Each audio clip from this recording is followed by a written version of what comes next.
Get radical! Are you guys ready for some good stuff? You ready? Well, you know, there are very few conferences that I go to and I spend the whole time. And Get Radical was important for me to come and be here the entire time this time. Not only for you as participants to feel my energy, but for me to feel yours. Because before I'm a business owner, before I'm a speaker, an author, I'm a woman. I'm a mother. I'm a daughter. I'm a woman dating these days. So I need to come and get my girlfriend time too and get refocused and get recalibrated, recharged, rejuvenated, release, reinvent, reset, all that good stuff that you guys are getting. So I stopped by. My journey in this is to talk about what does it mean to be unapologetic. And I'm going to incorporate some other words with that. What does it mean to be non-negotiable? Because there's some decisions when you make them, you know everything has to change from that decision you made. What does it mean to live in no matter what? What does that mean? I don't say those words because they're great cliches. I don't say those words because they're fun to use. I say those words because when applied, they mean something. They create breakthroughs and transformation in your life that's barely recognizable. I say it because radical, and we said in the VIP session, radical is not necessarily a sexy word. People are nervous about individuals who get radical, right? So if you commit to this radical revolution, then you need to be prepared of what radical means. Radical to many is synonymous with crazy. And you got to be okay with crazy. You got to be okay with odd, different. Crazy is great because when people consider you crazy, then you have some freedom. Because you're unpredictable. They don't know what to expect from you. See, we've always shied away from that type of person. You want to be that type of person. Crazy is freedom. See, there's a man who said, let's take a long walk for freedom. We're going to walk 36 miles. And a lot of people walked them in their Stacy's and their church shoes. And someone said, Martin, you got to be crazy. Another gentleman said, I want to lead the largest forgiveness movement in history after being in prison for 27 years. And someone said, Nelson Mandela, you got to be crazy. There's a gentleman who said, let's be the change we want to see in the world. And someone said, Mahatma, you got to be crazy. And then there's that gentle, beautiful spirit of a woman who said, let's end hunger by feeding one child at a time. And someone said, Mama T. You know, they knew her. They knew her. Mama T. You got to be crazy. So some of the greatest visionaries in the world took the risk of being called crazy. And so I just stopped by. I'm just hanging out with you to ask you, are you willing? Because this is wonderful. This is exciting. This is, exhilarating. And you're going to leave here back to an ordinary world where everybody was watching Law and Order, Criminal Minds, The View while you were here. And you come home, I'm radical. We need a revolution in this house. Right? Yes, yes? How many of y'all ready? Y'all ready to create a revolution in your house? You know what you're going to tell your man? You're going to tell your daughter, oh, no, things got to change. It's going to be something new. I'm a new woman. I'm a new woman. Right? They're going to be like, where did you go? Well, Lord, she done drank somebody's Kool-Aid. Yes, yes? Now, for those of you with me, you know what yes, yes means. Those of you who are new and joining me, I always say yes once is really nice. Yes twice is beautiful. When you say yes, yes, the second yes, you have to raise the vibration up louder than the first yes so that the first yes, and most people don't know this, but the first yes is to you and the second yes is to the God in you. That's the yes, yes, not just the cliche. It's because the yes to me was easy. The yes to God was more difficult because that was a bigger responsibility on my life. So when I say something that resonates with you, I want you to say yes, yes. But I want the volume on the second yes to be louder than the volume on the first yes. So we're going to try to make sure you got it. 1, 2, 3. Yes, yes. That's all right, but it didn't quite make the chandelier shake. And I know a group of sister friends, we can make the chandelier shake. So when I say something that feels good to your soul, something where you know that's me, I want that volume on that second yes to really shake you. I want to make the hairs on the back of your neck stand up a bit. We're going to try it again. 1, 2, 3. Yes, yes. So when you hear your breakthrough, I want you to say, yes, yes. When you hear something that says, that's me, that's always been me, I knew it was me, I just need to hear that it was me, I want you to say, yes, yes. When you hear something even make your knees knock and your teeth chatter, but you know you got to do it anyway, I want you to say, yes, yes. When you hear something that might sting a bit, but it's your truth, and you know it's time to look at it, and it's time to manage it, and it's time to put it to rest, I want you to say, yes, yes. When you hear that place you're ready to go, I want you to say, yes, yes. When you hear that place you're ready to leave, I want you to say, yes, yes. Without any clarity, sometimes you got to say, yes, yes. Without anybody on your side, sometimes you got to say, yes, yes. Confused and bewildered, sometimes you got to say, yes, yes. With blind faith, you got to say, yes, yes. Sometimes with no money, you got to say, yes, yes. Sometimes with no sleep, you got to say, yes, yes. I think y'all got it. I think y'all got it. And when you leave here and you're back home and you're by yourself and you feel that thing in your belly, even with us not beside you, I want you to say, yes, yes. When people ask you, what are you doing? It doesn't make sense. Are you going to do that without the details? Are you going to? No one's done it like that. I still want you to say, yes, yes. When someone even asks you out to lunch, I want you to say, yes, yes. They're going to say, one yes was good enough. That first yes is to you. That second yes is to the God in you, whatever you call it. And you should always be committed to say yes to the God in you, because you were put here to do a mighty work, a mighty work. There's a calling on your life. And whatever your faith is, I'm not here to impose my belief system on you.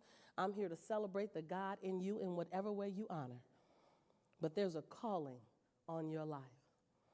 There's a reason why out of the hundreds of thousands of people invited to Get Radical, the thousands and thousands of people who wanted to be at Get Radical, that you are occupying a seat at Get Radical.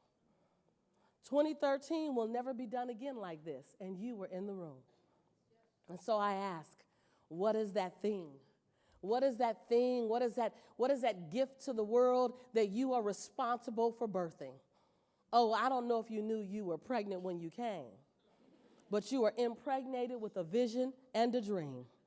There is something in you that's bigger than you that needs to live on the outside of you, and your job was to come here to find ways to say yes, yes, to that thing on the inside of you.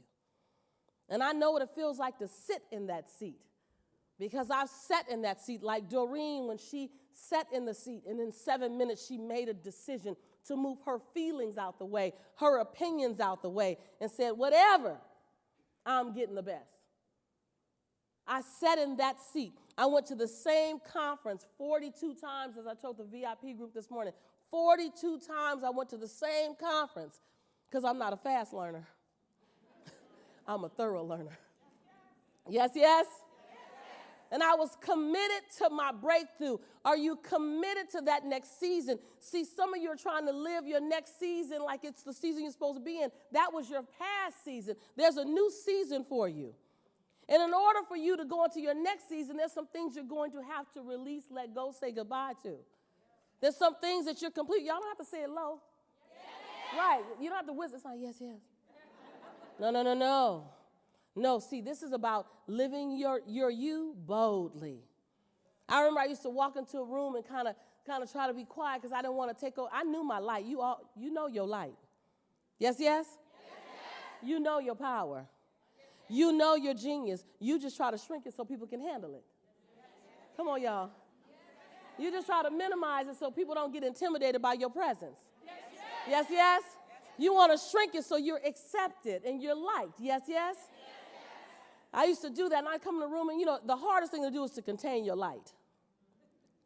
Some of us work hard at it, right? And you try to talk yourself out of people say, oh, my God, you're amazing. I was like, yeah, but. But you don't know, girl, to work behind. I just minimize my greatness. I walk in a room and try to shrink, and we do that. We do that with our dreams. Well, I just came by to stir your soul up a bit, to do to you what I did to Doreen, what I've done to many others, people in my community, to do what someone did to me. Stir your soul up so you are only comfortable when you're playing outside of your comfort zone. That inside your comfort zone, there is no victory. Your comfort zone is at the edge of your box, asking what's next. I want you to be willing to stand at the edge of your box and say, I'm willing, I'm ready, I'm able. I choose to play big in the world. Don't ask me to shrink small anymore. Because I've decided that I am enough. I've always been enough. I just forgot to read the memo that I was enough. And then I began to buy into someone else's opinion of me. And then I began to live my life out and went through a couple of bumps, and I made a speed bump a stop sign. But I'm pressing green light, go now. See, I'm just giving y'all little nuggets. Y'all feel the nuggets? And you're going to hear your thing. You're going to hear your nugget. You don't need to get value out of the entire speech. You just want your nugget. You just want your nugget, and you run with it. You chew on it, you eat on it, you let it be the water or the air that you need, and then you take action on it. See, because I understand what it feels like to have a dream in your belly. To have a dream in your belly and not a clear way of how to get to it. Unlike Doreen, who has a degree and has a master's degree and has an amazing career in HR before she went on to start her own business, that wasn't my journey. My journey was someone who struggled in high school. My highest grade was a C+. Say C+. C+. If you tell my story again, don't say C. Say what? C to the A students, that don't matter. But to the C students, right? That plus matters, right? We hold on to our pluses. Now, we forget the minuses. I was a C+ student. I wasn't that kid that you can look at and go, she's going to excel in this. I was captain of the track team, head of the cheerleading squad, editor of yearbook, head of student council. I knew I socialized well. But academically, I struggled. For 12 years, I struggled. And where's the sister who came up to me after the VIP this morning and thanked me because she thought that I had all these degrees? There you go. I love you. Bless your heart. And it's funny when people mistakenly introduce me as Dr. Nichols. I laugh. I'm like, I'm the doctor, Asphalt University. University of Hard Knocks. Not my journey. I love every journey. Every journey is different. Every journey is allowed to be unique. It's important for you to understand that your journey has landed you in this seat. You're in the perfect spot. You absolutely are prepared and aligned with what you believe you should be doing. She came up to me afterwards and thanked me. She was like, I had no idea that you didn't have a degree. I was like, did you even know I was kicked out of school? Like, they packed my boxes for me and changed the locks on my dorm room door in my sophomore year and said, this is not a fit. Okay. And then I went on to get an accounting degree because the last speech class I took, my speech professor said, Lisa, Miss Nichols, gave me a D-, said, Miss Nichols, you should never speak in public. And I said, okay. So I went and I was dutiful. How many of us heard something from someone you respected? Come on, your story is in this. I'm going to tell you stories. I'm going to tell you stories so you can find yours. Because there's liberation in stories, and yet I'm not pointing at you. Stories are liberating. The griots in Africa would tell stories to teach the tribes. So I'm going to tell you stories, and your job is to find you in my story. And every now and then I'm going to pause just in case you get caught up in my story.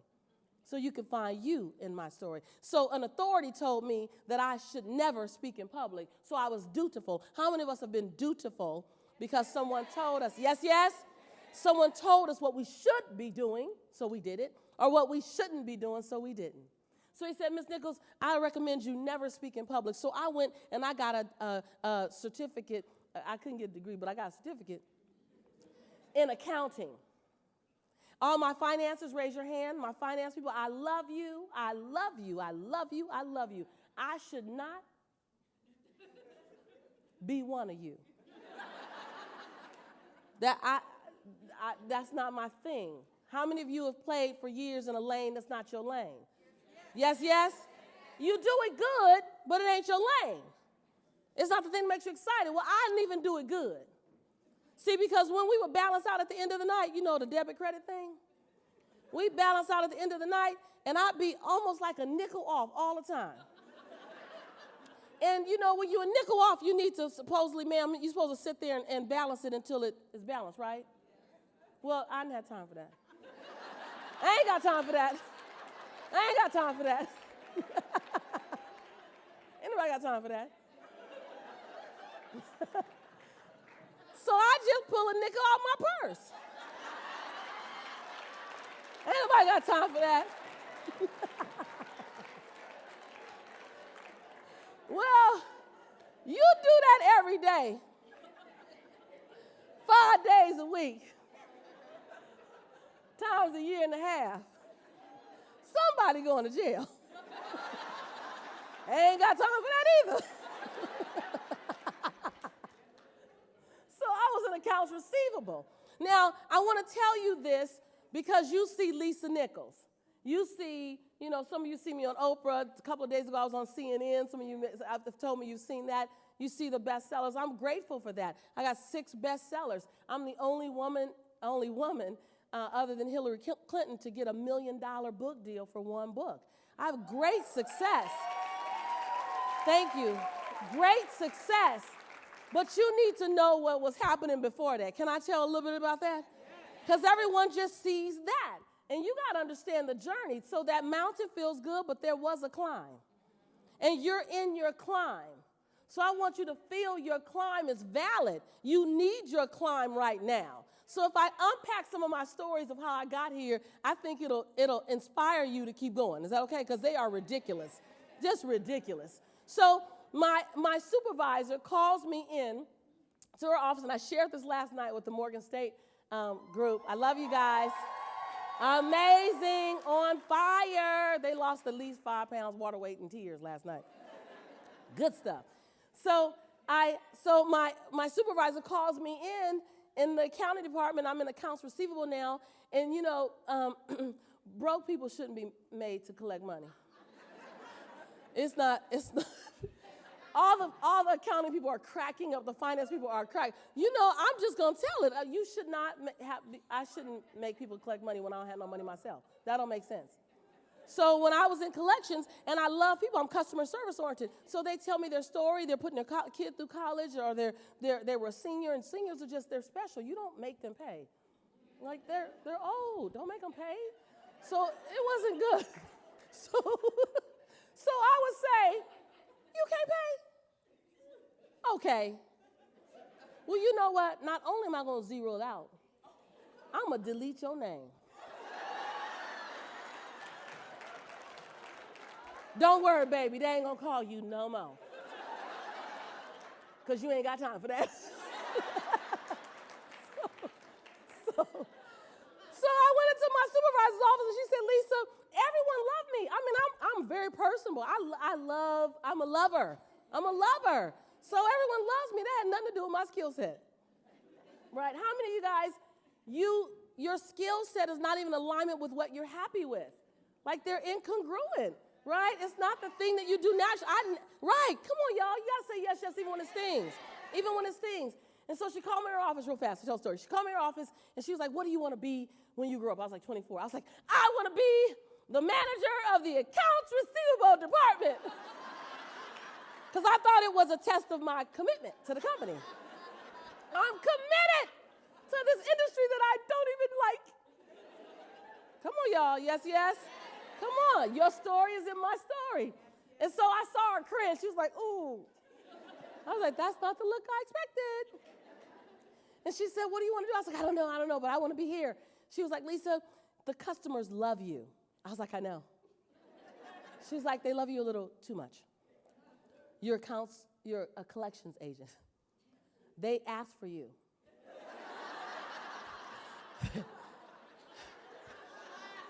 They refer their friends to you. I was like, I serve them. They said, And we somehow can't ever find their name after you're finished.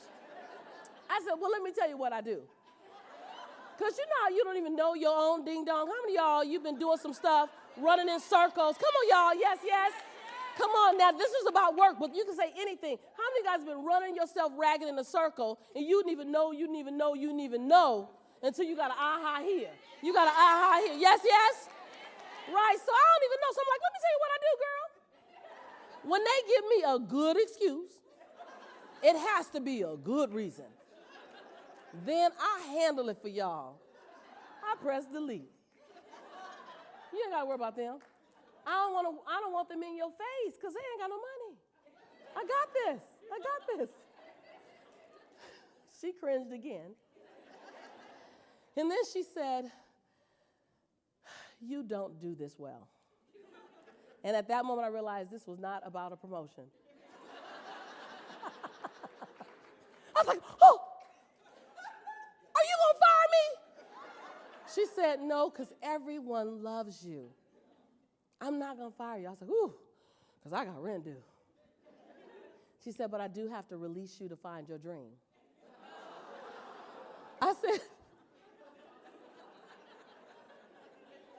I was 24. Do I come here tomorrow? Do I clock in to find my dream? I don't know what that means. I'm not in self-development. At the time I wasn't. What does that mean? Do I come here? Is it under the desk? She said, no, you don't come here. I was unemployed for 3 months. My car got repossessed. My roommates were upset at me. I was miserable. I had papers across the bed circling accounting again. And I saw something on television that changed my life. And it was just one moment. You think the ceiling needs to open up, the lights need to come down, and I don't sound like Allison. And for your epiphany, it can be a moment. It could be the words someone says and you got your breakthrough. So don't forget, when you get your breakthrough. And remind you that you got your breakthrough. See, I don't have to get a breakthrough twice. That don't make no sense. That's like paying for a dozen eggs, going home, cooking them, and then going back and paying for them again. It doesn't make any sense. So I knew I had a breakthrough. In that one moment, it was about 5 minutes on TV. A gentleman, Les Brown, talked about moaning and groaning, but not wanting to move enough to move, just wanting enough to moan about it. I made a list of 4 things I wanted to do with my life. I still have the list. The first of the list is that I want to serve people. Second, I was 24, y'all, so the list is relative. The second is I want to travel the world, in parentheses, on somebody else's dime. Have your dreams in detail. The third thing on the list, I want to wear a black suit. Because I got fired 5 times in my 20s. And every single one of them had on a black suit. So I was like, well, I want to be the one wearing the black suit. And then the fourth thing on my list was I want to carry a laptop because I was 24 and they were major at the time. And I began to interview companies to meet my list. Have you made a list about who you want to be and what you want to do in the world? Make your list first and quit trying to fit into someone else's picture of you. Make your list of what brings you joy. And then find things that match your list. I interviewed 62 companies, and they all said no, but on the 63rd company, they said, oh, we can do that. And that's all I needed was one yes. One yes. And that started this journey to lead me here to you. But I had to go through 5 companies firing me. I had to go through government assistance. I had to go through standing in the WIC line. I had to go through food stamps. I had to go through not having money to put Pampers on my son, so I had to wrap him in a towel for 2 days. So you're in my journey, and I'm in yours. Are you willing to keep climbing? Are you willing to keep pushing? See, I never once wondered if I deserved to be right here. I never wondered. And when I questioned it, I went to someone who saw something in me that I wasn't seeing in myself in that moment. Sometimes you got to see yourself through someone else's lenses. Come on, you guys. I remember I was on stage once, and I'd been away from Jelani, my son, 11 days. I'd never been away from him that long, and I was feeling like a horrible mother. And someone at the end of the speech, I was talking about Jelani because I was missing him. And someone said, "You're an amazing mom." And I felt like a fraud. And I ran backstage. I called my girlfriend. I said, "Can you please tell me the kind of mother you see me to be? Because right now, I need to look at me through your lenses. Are you willing to let someone else lend you their vision of you until your vision is up-leveled again?" Yes, yes. You got to be willing. You got to be willing to put it all in. You got to be willing to be non-negotiable. You got to be willing to say unapologetically, which means I am no longer going to shrink to your perception of me. I'm no longer going to shrink. I ain't mad at you for having it. You thinking inside a box, that's where your mind is. It's okay. But I can't be your perception of me anymore. I've tried. I successfully did the woman you thought I should do. The man you thought I've successfully done that. And now I need to do me. So I'm not asking for permission. I'm giving y'all the stuff y'all say when y'all go home. I'm not asking for permission anymore to do me. I decided I'm going to give the world notice. I'm about to do me. Put on your seatbelt. Get ready. This ride could have some turbulence. Because I haven't seen a revolution yet without some turbulence. We've rah-rahed, we've kumbaya, we've hugged, we've loved, we've jumped, we've high-fived. And now it's time to pull your sleeves up. Now it's time to dig into that part of your soul that no one else can occupy but you. Now it's time to ask yourself, how do I want to be remembered? What do I want them to say about my name in my life? Now it's time to get crystal, say crystal. Crystal clear, say crystal clear. It's time to get crystal clear on the life you choose to live, the story you want to be told, and the action you must do to make that story told about your life. Yes, yes? That's what time it is. And it's time to move with an urgency, y'all. With an urgency. You don't have all the time in the world. You only have now. You don't have all the time in the world. I'll do that later. That's an assumption that you got later. That's an assumption that you got later. I ain't a Vegas girl. I don't gamble. Just in case I don't have later, I'm going to rock this out now. Yes, yes? Yes, yes? Unapologetically, untamed, unstoppable, non-negotiable. Those should be your words. Now know what all that's going to come crazy. Yes, yes? But know with crazy comes freedom. We don't know what she going to do next. My family had a family meeting about me. That didn't include me. We're concerned about her. I knew I was on the right road when they was concerned. That means I'm unpredictable. That means I'm not holding to the thoughts that you have of me. That means, see, your past does not equal your future. Come on, y'all. So that's what you tweet. My past does not equal my future. My past is my platform to have an amazing future. I'm not standing in my story. I'm standing on my story. I'm supposed to be here. I'm supposed to inspire the world. I'm supposed to have 6 bestsellers. I'm supposed to be an international speaker. I'm supposed to have a multi-million-dollar company. Why? Because I was on government's assistance. I was in the WIC line. I got fired 5 times. I'm supposed to have this. I'm standing on a great story. Yes, yes? And what I love is that my story is no more great than yours. It's just different. Yes, yes? So I invite you, stand on your story. Dance on your story. Wiggle on your story. Write about your story. Speak about your story. Share your story. Love your story. Don't be ashamed of your story. Empower people through your story. My life does not belong to me. My story belongs to you. See, you keep thinking your story is for you. You always think it's about you. That's what God tells me all the time. You always think it's about you, Lisa. When you say, I'm scared. Oh, you think it's about you?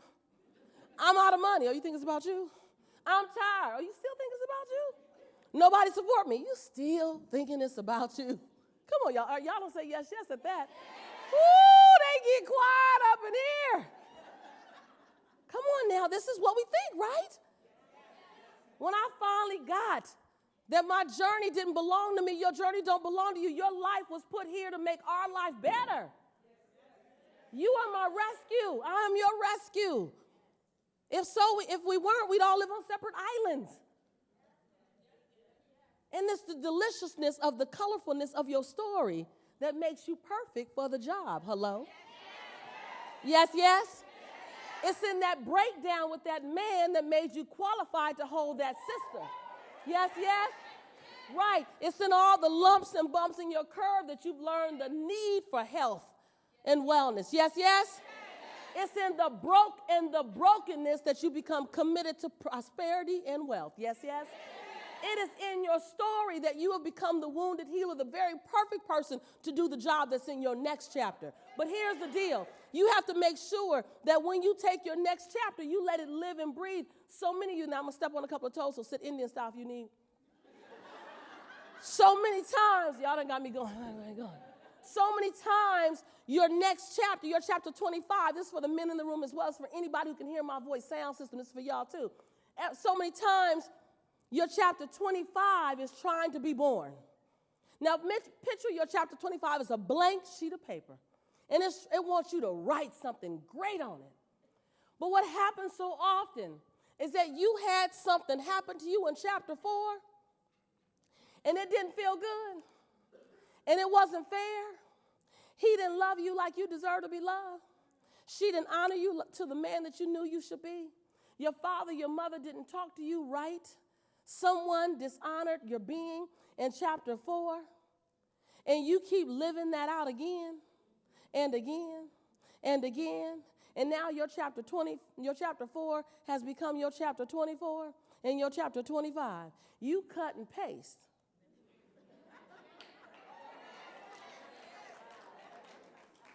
Somebody had a breakthrough, but down in here. Right. Breakthrough out loud. And so now there's no room on the pages of chapter 25 to write anything new because it's already full with what you cut and pasted. Now, just in case you don't know if that's you, I'm a breakthrough coach. I'm going to help you get you. Boo. Have you ever said, how did I end up here? Yes. Again. Ooh, y'all should see I saw some of your face. I'm like, oh. Chapter 4, cut and paste. The people changed, but the situation looks similar. Ooh. Right? Yes, yes? No judgment in that, y'all. You don't know what you don't know until you know it. That's the freedom. I love learning stuff and seeing me. Like, ooh, that was ding dong. Now I know. Like, no judgment. Take off the gloves. Don't start beating yourself up. Don't Tyson yourself. Don't start beating yourself up now. You don't know what you don't know until you learn it. Y'all didn't know I was a comedy act too. Let me tell you. So now that you know, now we take that knowing and we do something different with it. So I'm always looking for old patterns of Lisa showing up in this current chapter. I'm always looking for old patterns of Lisa. And then I ask my circle, hold me accountable. You see I'm doing something from back in the day? Call me on it. See, y'all leaders, y'all want to be called on your stuff. Don't lead. I'm a leader. No, great leaders ask for leadership. Great leaders ask for leadership. And what I love is when I was on Oprah, she said, so who coaches you?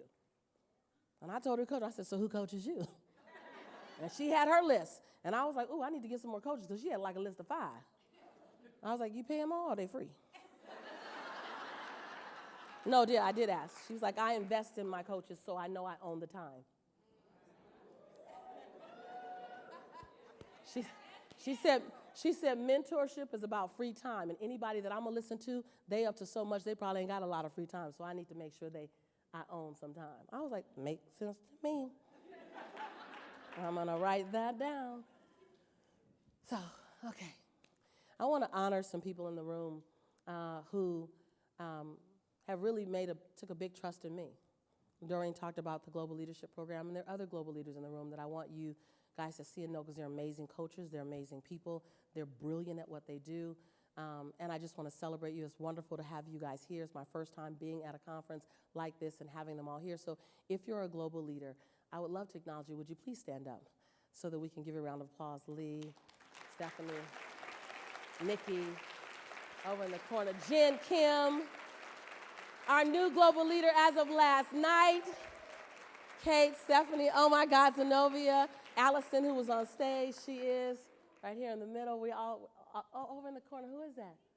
D. Marshall, hey mama, D. Marshall's over there. So, hey, Vasavi, is that Vasavi? Oh, hi Vasavi, mama. So you have amazing women who have jumped in big and different things and have amazing programs. Any one of my global leaders literally can coach me, and I listen. And so if they can be of value for you, I'm just going to put them all out there for y'all to pull on, talk to. They came here to serve. They're people who are moving the planet. They're literally moving the planet. They're making this world a better place to live. And you want to be around people like that. And together, they become a force to be reckoned with. So I'm excited about that. I thought that I'm going to tell you a story, and then I thought I'd open it up because so many of you have asked for some coaching, and could I coach you? Yes. So I want you to think of a burning question. Think of a burning question about your business or your personal life. And I do a bit of coaching exclusively, but it's in that small group of 32 people, so I never get a chance to coach everyone. So I told Doreen behind stage, I'll just open it up for a moment. Okay. And so I'm going to share a story. And then think about your business. Think about getting started. Think about exposure. Think about speaking. Think about writing. Think about family. Think about whatever. Think about personal. You can ask anything. Say anything. Say anything.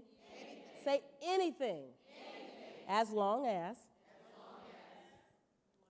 you can handle the answer. Because I had to get used to the answer. As long as you can handle it. Because sometimes the truth does not come served with warm cookies and milk. And if I'm going to be a good coach for you in the next 10 minutes or so, I have to be more committed to the truth than to your comfort. Is that all right? Yes, yes? So, my grandmother, many of you hear about my grandmother. My grandmother says, baby, when you get my age, she's 83, you're supposed to sit in your rocking chair and tell the stories of your life. She said, but when you're your age, baby, you're supposed to make sure the stories are going to be good to tell. Yes, yes? My grandmother, I bought her a boombox 2 years ago because she wanted a boombox with a CD and a cassette. I was going to say 8-track. They don't have that. A CD and a cassette player. And I surprised her with it because she has all these cassettes. And so when she opened up the box, she said, oh my God, a cassette. She went and got this big box, 200 cassettes. And I'm thinking she's going to look for Motown. She's going to find some Smokey Robinson or some Temptations or, the Delphonics. She go way back. So she's searching. She was like, oh, found it. She searched for like 7 minutes. Found it. She goes, puts it in, plays it. It's Tupac. And she starts. My grandmother, at the time, 82 years old. I'm sitting there going, really, the rapper Tupac, Grandma? She's like, oh, I've been wanting to listen to this cassette forever. I love me some Tupac. And in so many ways, my grandmother reminds me, you don't ever have to be what someone expects. Do you? You don't ever have to be. How boring is that to be my expectation of you? How boring. Please bless me with a surprise, because I would hate to have you 50 years of what I expect from you. And yet we're trained to say, that's not what we expected. We expect more from you. Okay, when I give you more that you unexpected, are you okay with that? And so I just want to celebrate the doing you all the way to 83 like my grandmother. All the way. And it's never too late. You don't get older, you get more seasoned. Like, I used to say, God, I wish I was on Oprah back in 2000. Thank God, God had another plan for me and delayed that for 7 years. Because when I thought I was ready, I wasn't ready. So if you think you have a timeline on something and it's not happening fast enough, know that you're still getting ready for it. It's so important that you need a little more time to get ready for it. So I want to open up to a couple of questions, and I'm going to bring you, oh, you jumped up. We have a mic runner. We have a mic around the room. Okay, great. So right here, this sister on the side, all the way on the end. Please stand up. Please stand up. And then right here in the front, and then right here in the center. So we'll just do those three for now. And if you guys can kind of come out to the mic so that the mics are easy to access for you. And I won't have enough time to coach everyone because I want you to come with your questions because I got a lot of answers for you. And I can demystify a lot for you. So because we won't have enough time, I'm doing what Doreen has done for the last couple of nights in my suite this afternoon. And people know that gets pretty spicy. Doesn't it? It gets spicy. And I've heard people say they had their breakthrough from the conference in the room at the end of the conference. I see some of the people who've come nod. And so out at my table, we'll have 50 invitations. I can't accommodate the entire conference, 50 invitations for you to come up. And I'll tell you kind of like the prerequisite to come up just so that we have the right people and we can move that along. Your question, sis. Hi, Lisa. Hi. My question is, well, I keep hearing you talking about stifling your light, not stifling your light. So what is the difference between stifling your light and behaving obnoxiously, which I guess I'm sometimes accused of, or attention grabbing? And how does one who doesn't know that answer differentiate? Sure. So what's the distinction between allowing your light to shine and then trying to grab the light, right? It's the source from which it comes. It's the source. So always ask yourself, be in self-awareness all the time. Why am I doing this? What's driving this behavior in me? It's a very quiet internal assessment that we rarely take. What's driving this? So grabbing the light is the need to be seen. Bottom line. Now you can, what's your name? Lee? Aline. Ali. You can't try to negotiate the answer, sis. If you're trying to grab the light, say, I just want to be in the light right now. I want the attention. Now ask the second why. Why do I want their attention? Your answer is in your whys. And then answer that. Because I feel like I'm being ignored. So why do you feel like you need the attention and you've been ignored? Because I want someone to see me. Okay, I want someone to see me. Why? If you keep going to the why, you got to keep asking the why, which is why I love a coach in my life because they'll keep pushing my why. Because I'll stop at the first why. So grabbing the light is the need to be seen, the need to be acknowledged. And it comes primarily because you feel under-acknowledged, undervalued, under-loved at some place. So you want to grab it because you're hungry for it. Standing in your light is walking in a room and allowing your essence to scream without you ever opening your mouth. Standing in your light, you will surrender the stage to someone because you didn't need the attention. You already gave yourself what you needed. However, in order to stand in your light, you need to fill your tank up. Most people who are grabbing, now it may not be light you guys are grabbing for, but you're grabbing for someone's approval. You're grabbing for someone, come on, haven't we done that? You're grabbing for some, because you're serving from a half-empty cup or a bone-dry cup. Come on, y'all. Come on, yes, yes? And it started from a good source. You're a giver. You're a server. So you served and served and served and gave and gave and gave. Okay, I need the cup. Allison, I need the cup and the glass. Allison, help me with the cup and the glass thing. Kate, do the cup and the glass thing. You know what I'm about to do. And I need the pitcher. So you're half empty or bone dry because you've given and given and given and never requested anything back or trained people how to give back to you. So, yes. Yeah, I want a saucer. Yes, my global leaders, they know what I'm about to do. Right. Okay. So, yes, I need a pitcher now. Give me that. That's good. Water. So, let me show you. And I wish I had some color so you guys can see the color in this because it's even more dramatic, and I'm a drama queen. So here's where you guys came in. You see it? And We poured into you bits so you here. You're going to go home and get that up. Okay? And you walk around life here, so you got to grab people's attention because you're trying to get to your top. You don't feel complete until you're at the top. You can't do your genius until you're full because you got to give from what you don't need. You need everything right now. Make sense? Yes, I can do that. Tell me when you hear yourself. Just say yes, yes. Sure, you can give that to me. No, don't worry about me. Come on, if you hear me saying the things you say yes, yes. Y'all go ahead. I'm fine. It's all good. I can handle that. No, I'm not overworked. Right? So your cup stays half dry or bone dry. It's your job to pour into yourself. Now you get here and you think, I'm there finally. Right? I'm there. You ain't there yet. You ain't there yet.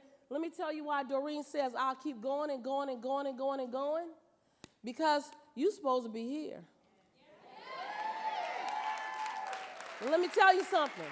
You ain't ever supposed to serve from your cup. You're supposed to serve from your saucer. Yes, yes. Yes, yes. Breakthrough. Breakthrough.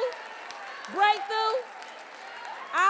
I can pour into you all afternoon, those of you making it my suite, because I'm giving you what I don't even need. Can you get to that point for you? There's no magic. There's no sprinkle fairy dust. That's when you're responsible. So, sweetheart, your job is to learn how to fill your own tank up so you don't need anybody else's light because you walked in with the light and served from your saucer. Thank you, Kate Mama.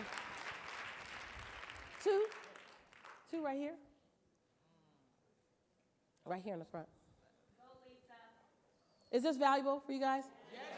Figure we'll deal with what you guys, of course I had a whole bunch of stuff I was going to say, but I figured let me hear what you need, and let's speak to what your needs are. Hi, my name Hi, is sweetie. Sterling. Hi, Sterling. Thank you for that last response because that really, breakthrough. So I wanted to know what are some strategies or a process you use to stay focused? Because a lot of times I start things and I do great at them. Right. And then I just kind of like, okay, then let me Peter move on out. to the next one. So I can tell you don't have a coach in your life. Okay. I can tell you exactly. You don't have a coach in your life. Yeah. So the role of a coach is to keep you on track, keep you focused, and keep you in movement. So 3 nights ago at 1 in the morning, I was on the phone with Doreen. Give me your layout. What you gonna do day 1? What you gonna do day 2? What you gonna do day 3? At the end of her long evening, after people were in her suite, walking sideways, she comes to my suite. You guys get that?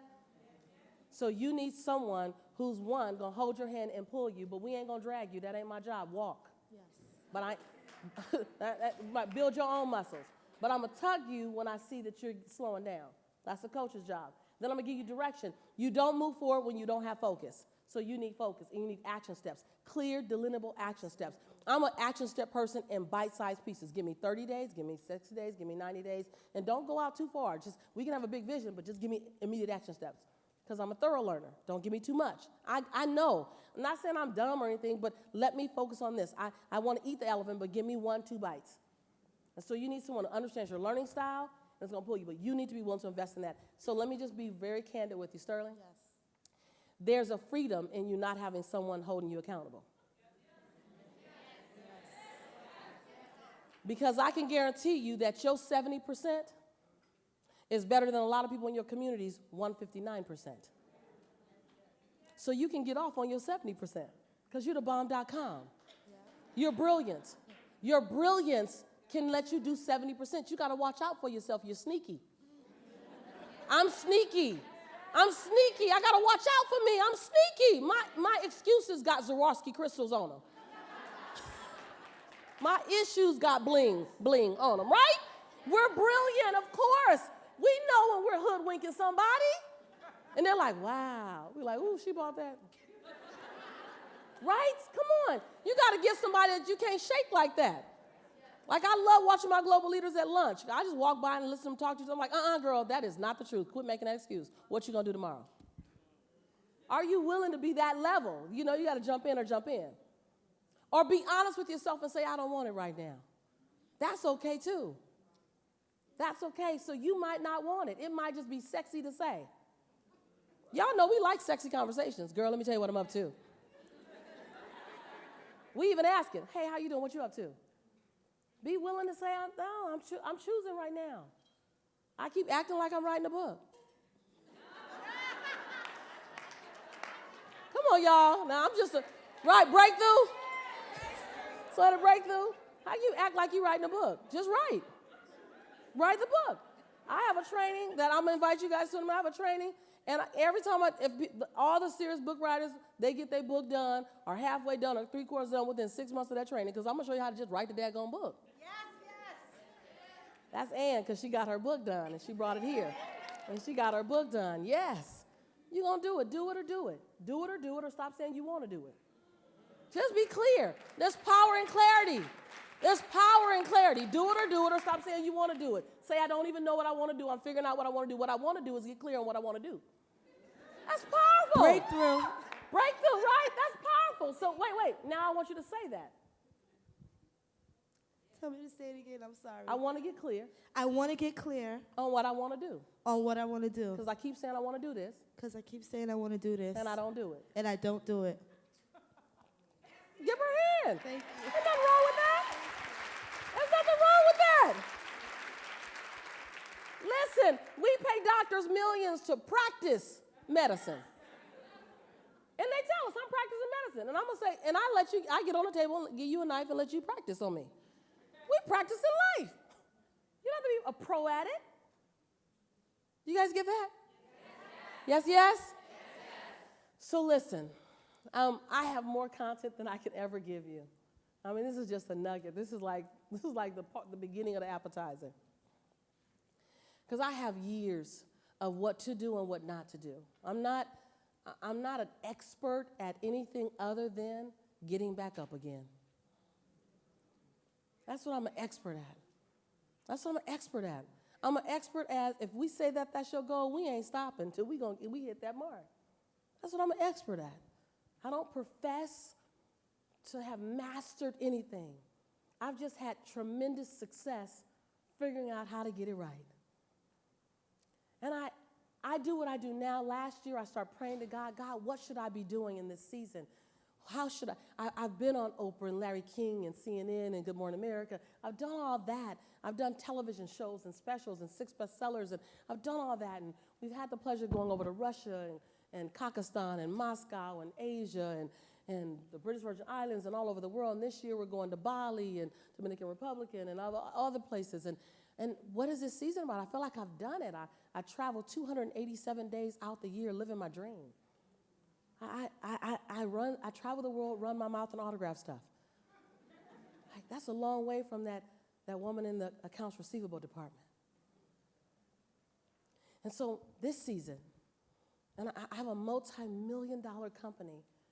I still go, I look at the spreadsheets, I look at the company, I look at my team, and I still go, I can't believe this is my life. This is my life.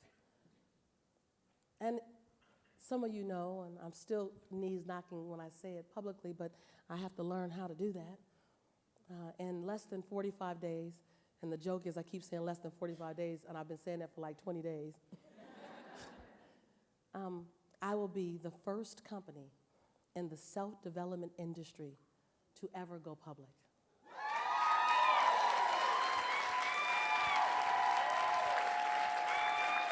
Wow. That's wow. Wow. W-O-W. I'll be less than 5 African-American women to own a publicly held company. And there'll be a lot of media, and you guys will say, we heard it first before the world heard it. And yeah, it's huge. It's ginormous. And that means that it has nothing to do with the inspiration here that I'm going public. It's the business behind the inspiration. Because Wall Street didn't ask to be woo-wooed or motivated. They want dollars and cents. And when Wall Street took me out to dinner to ask me to go public, I knew we had done something right. You know, you have those moments and go, I think we're on the right track. And so I want to share that with you. I don't believe My victory is supposed to be kept by me. And I went to the same training 42 times because no one took me under their wing. No one said, let me show you. Let me save you some time, money, and stress. So I paid a lot of money, $3,500 every 5 weeks, 42 times straight. I was radical. I was crazy. I was crazy. Sold my house, became a roommate with someone, sold my car because I couldn't afford a car note, so I bought a bucket so I didn't have a car note. So every 5 weeks, I can give everything I could to go to this conference. For 42 times straight, $3,500 each time, because I didn't have someone to stop me and show me how to do it. So I want to invite you. There are different ways that I could teach you. There are different ways that I can love on you, different ways I can hold you or hold you accountable, whichever you need. There are many ways. I can't tell you all now. I won't try to tell you all now. I'll just tell you a few that are present. If none of those seem like they're fit, but you want to play with my community, then come back and ask us, and we have all kind of other stuff that we didn't mention. Does that make sense? Is that okay to do? May I share with you how I can continue to serve you? I want you guys to hear me asking your permission, because it's called gracious invitations versus clobbering you with what I'm up to. Does that make sense? I teach this to my global leaders and to other people. Kate, you're taking notes? Okay, good. My students. So thank you for allowing me to invite you. One of the ways, for those of you who have a message in your belly, you know you got a message. You may not be a stage speaker, but you got a message. For those of you who are in leadership or management and you need to use your voice to move people along, to enroll people, to inspire people. For those of you who have a book in your belly, you may not be an author, you may not be a writer. Believe me, I'm not a writer. I'm a best-selling author. I'm not a writer. There's a difference. I can't go into the details now, but I can show you. You can be a best-selling author without being a writer, thank God, without knowing where the freaking semicolon goes. Why'd they even make that?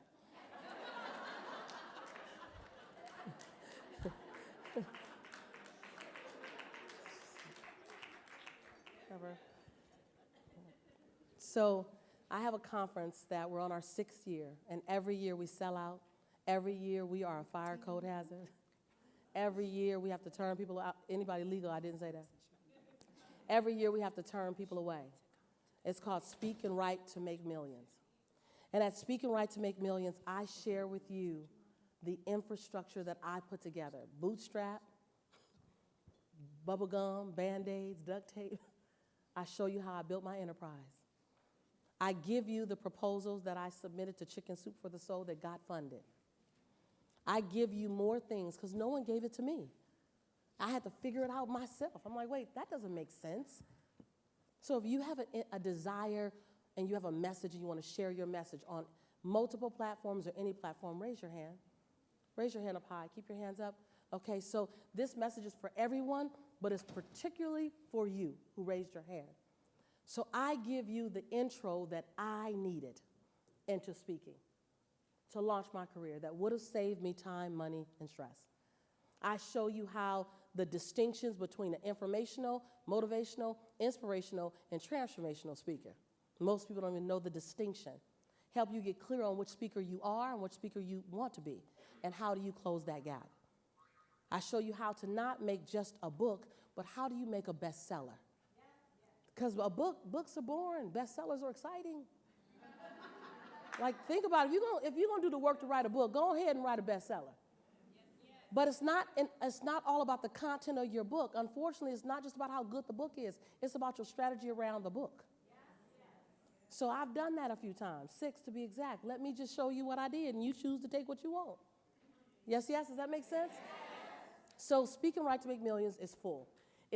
When I say full, it's full of content.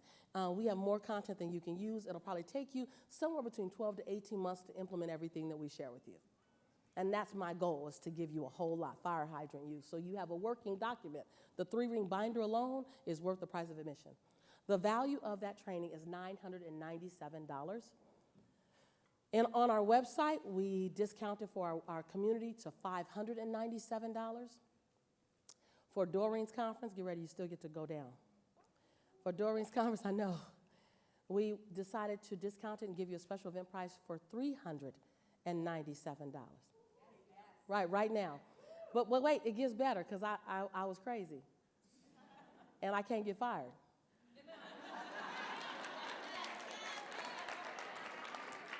I make them mad, though. They talk about me bad when I'm gone.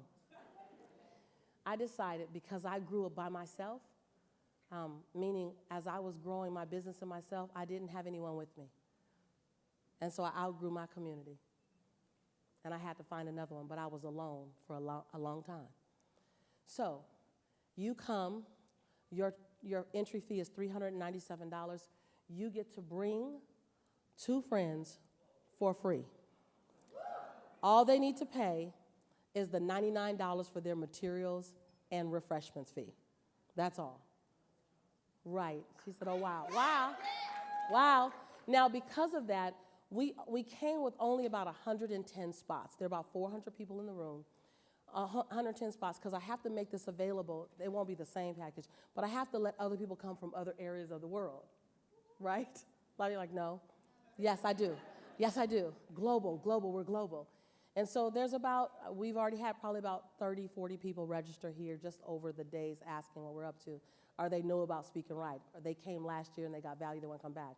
And so I want to invite you, if you want to come, if you want to join us, it's May 18th through the 20th. For those of you who are graduating from Morgan State, they're going to graduate that day and get on a plane that night and join us in California. Now, I have to say, when you come on May 18th through the 20th, bring your dancing shoes, because that's my birthday weekend. And you're going to see that other side of me. So I want to invite you to come out. If we can support you in that way, I want to say yes to you. 2 other quick invitations. And there's a table right out at the back that you guys can take care of, but don't move yet. You've heard Allison all weekend. Is she amazing? Amazing. Allison is the director of our global sales. Let me tell you what she hasn't told you. Allison grew our business, my business, in the last year a little over $1 million. Yes. Allison, besides growing her company 810% in the 18 months that she told you, which was insane, she's going to teach you those systems if you choose to sign up with her to do a sales program. I asked her, can you come work for me? She had to make a decision because her company was moving to a multi-million-dollar company herself because of her trajectory, her sales. She's a brilliant brain around sales. It keeps her up at night. She's a genius. She's taught me so many things in sales. She's the reason. I keep her close to me. She's my go-to girl. I'm like, I can't do it with anyone else like I can do it with you. So she literally is our director of global sales. She does all of our international sales. She negotiates our huge contracts. She creates new revenue streams. She helps our clients get to their yes, to a very clear yes. She shows us how to monetize in new ways. Every time I show her 3 ways to make money, she'll show me 5 more ways that I didn't see. She's just brilliant at it. This is what she loves to do. It makes me sick of the stomach. I get nervous, like, oh, sales. She's like, what's the issue? And she's helped me get comfortable in my skin to sell with integrity.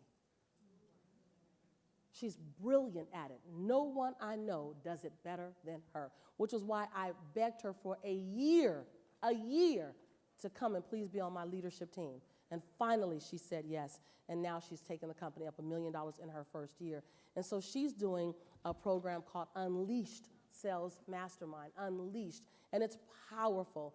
Now, that's an intensive course. It's all virtual. So you get to learn in your home. It's 7 live classes with Allison, and then it's 7 mastermind classes where she does laser coaching, similar to what you've heard before, but this is all around just sales and sales systems. And when you do it right, if you're in action, you should make back your total investment before the class is over. If you do it right, but if you're in action. And so she's offering that course. It doesn't launch until next month, to make sure you guys have access to get in. The value of that, and it has some juicy bonuses in it that includes me, some other bonuses. I've agreed to guest on a couple of those calls and share some of my techniques with you. Allison really is the lead. She really is the best. So I'm going to take time, but I'm going to really give her the lead on that because I know the master. That's something when I see them. And so she's making that available to you. There are only here 11 spots available. So 11 spots available for that. Now, I want to share these things with you so you know. If you know it's a yes, then you go to the back and you say yes. If you think I want to ask more questions about it, then that's what I want you to come to the room after the conference is over and discuss and get the clarity that you might need. And her class, her course, is valued at $11,000. But you can have access to it for an $895 down payment and then 6 payments of $895. And then there's a discount offered if you pay it in full. It'll be like $59.95 something. It'll be a good discount. But you can get in the course and secure one of the 11 spots for $895, and you'll be training under her. And when I tell you I've trained under her, she's the reason why my company is going public. She's one of the main reasons. And I was excited when she committed.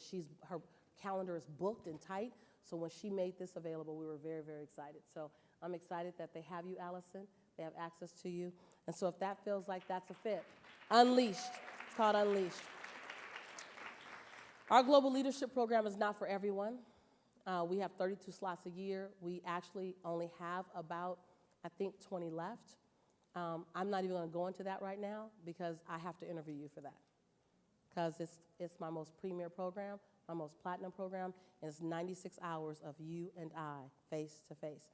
So that needs to feel like a match. So if that sounds like it's of interest to you, feel like you want to create a global brand, you have a global brand, then that's who I'd invite to definitely consider coming to the room at 1 o'clock. If you can't make it at 1 but you're interested, let us know. But I'm not even going to go into details about that because that's an exclusive program that we need to have a further conversation about. And no one gets in without talking to me. So it's not about my team. That's a conversation with me to make sure that it is a fit.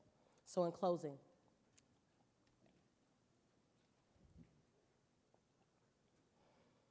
some of you asked me to share my grandmother's story at Oprah, so I'm going to do that. When I went to Oprah, I took my grandmother because my grandmother picked cotton. So she should go to Oprah.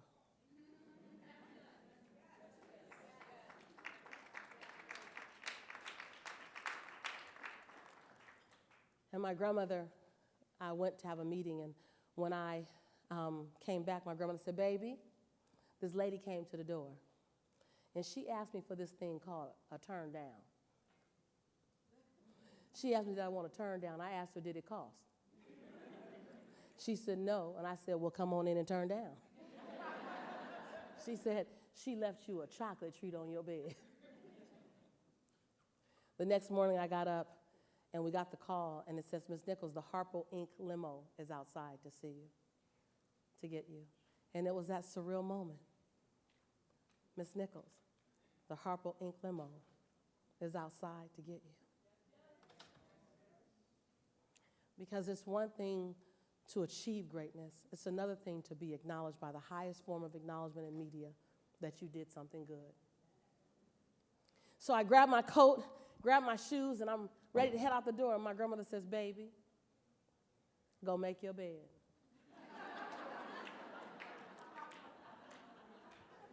I went, started making my bed, grabbed my coat again, my purse. My grandmother just standing there still. She said, baby, go wipe out the sink basin.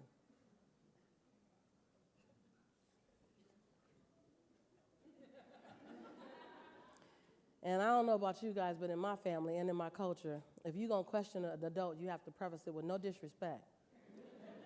But Grandma, why am I making the bed and wiping out the sink basin at the Omni Hotel, where the guests of Oprah Winfrey stay? I'm a guest, Grandma. She said, leave the lady a tip. I reached in, pulled out $3. She said, you make a lot of money, leave a bigger tip.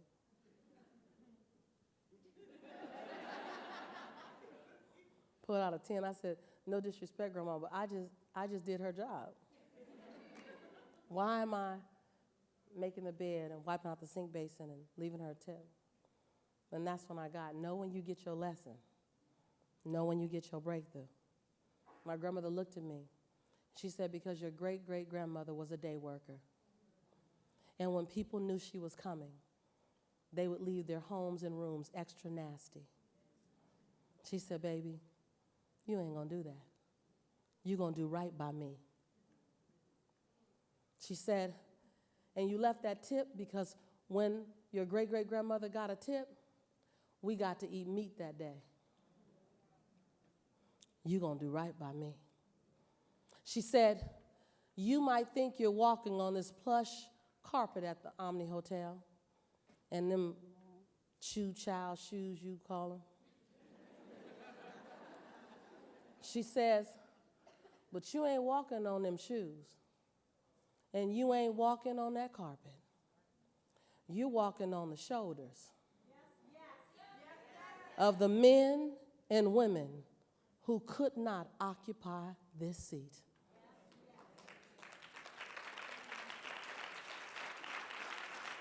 So I say to you, how will you honor the shoulders that you're walking on? You didn't walk in this room alone. Every ancestor with you who would never see the light of this hotel, who would never have the opportunity to build the dream that they could have in their head, you came in with all of them. And they're all at the back of the room going, do it, girl. Do it. Would you please do it? If not for you, do it for us. We knew we wouldn't see it. We knew you'd see it. Will you do it? Will you get out of your way? Will you love yourself? Will you fill your cup? Will you ask for what you need? Will you become radical? Will you be willing to be called crazy so that we can see you make it? So when you stand to walk out that door, you will not be walking on this plush carpet. You will not be walking on those flats or those heels. You'll be walking on the shoulders of every ancestor that came before you. You feel the tears, you feel the swelling in your belly. That's them shaking you up to be anything other than average or ordinary. They said, please be radical. Please be crazy. Please be outrageous, untamed, and unapologetic, because we need you.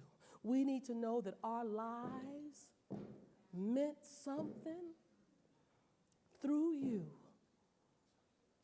So, oh, by the way, I didn't come here to keep you comfortable. I came here to call forth your greatness. Yes, yes? Thank you.